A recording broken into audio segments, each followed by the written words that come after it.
how to start this. Really don't know how to start this.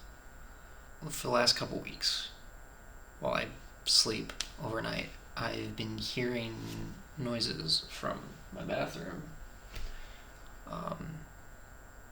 Sounds like footsteps, movement, shuffling, something in there. Since I live alone and I keep the doors and windows locked, I have no idea who that is, what that is.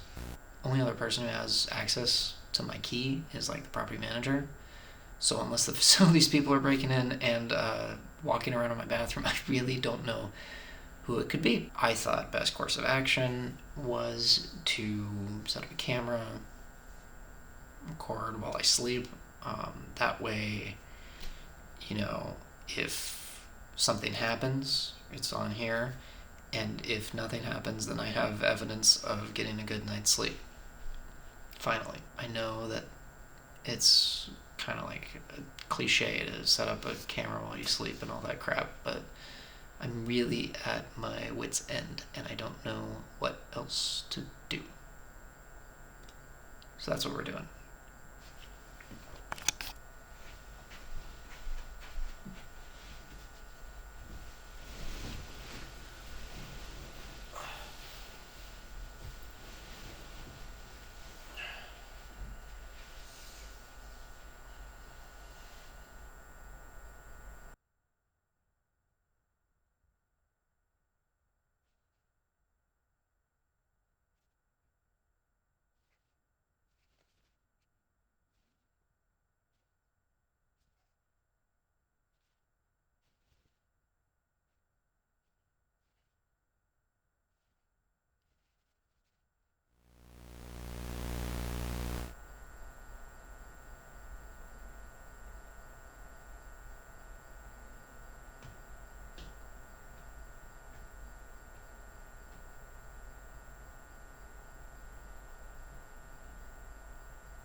This place just fucking goes on forever.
The hell is that?